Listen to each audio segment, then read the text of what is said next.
with regard to.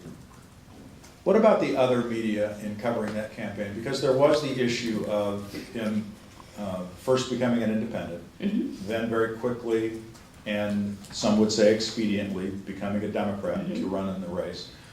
What do you think the coverage of that, the transition was fair, or was it just solely focused on the flip-flop and not maybe the issues behind why he chose to do what he did? I felt like it was a little obsessive. I mean, we thought, okay, well, everybody's going to talk about this, and they should. It's totally fair to talk about it, and he addressed it, but then it was again and again, and it's like, you guys never got off of it, you know, get off of it. I mean, it's really not as important an issue to your viewers and readers as finding out what's he want to do now, you know. And I think a lot of people felt that way. I heard a ton of feedback just about, all I keep hearing is that he switched, and that's an interesting story, but it went on and on and on, and I thought it was a little bit boring. So how much of an impact do you think the obvious animosity that the publisher of the UT had toward Mr. Fletcher and the coverage of the change in party versus the issues that he was proposing in the race, how much of an influence do you think it had on him finishing third? Because he entered the race as probably the favorite. Yeah, sure.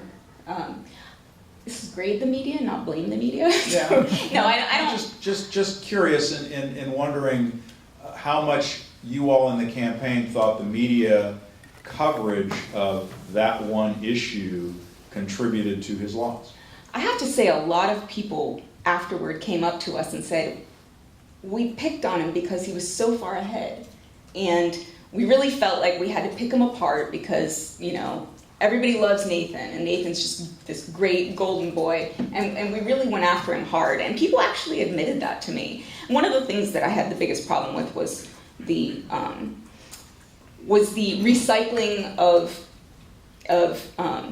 mailers bought by Doug Manchester, then you know, they literally were paid for by him, then they were repeated, Lincoln Club mailers, then they got, and GOP mailers, and then they got repeated in the newspaper, and then, you know, addressed, you know, 3, 4, 5 times. They cycled through in that way, and Sure. And the way that they marketed it, you know, just the way it was headlined, and it was always the first on the page and that sort of thing. It's not just the stories themselves, and reporters can be as diligent and unbiased as they possibly can be, and I do believe that most of the reporters at the UT were excellent, and most of the editors were excellent, but then it's the timing of them, it's the marketing of them, and that's what really, to me, was the big difference. I don't know whether it would have changed things. I can't say that. All right, so how about a grade? And would you split the grade? Is it one grade for the UT and another grade for the rest of the media?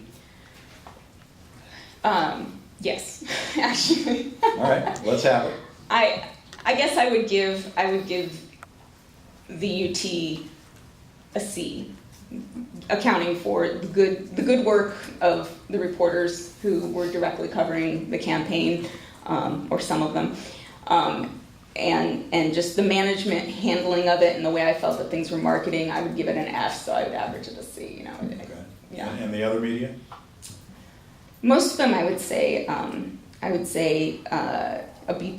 I thought for the most part, people really tried to dig in to the issues as much as they could. They just kept going back to that narrative, but I mean, people get in ruts. I'm not angry about it. Okay, thanks, Rachel.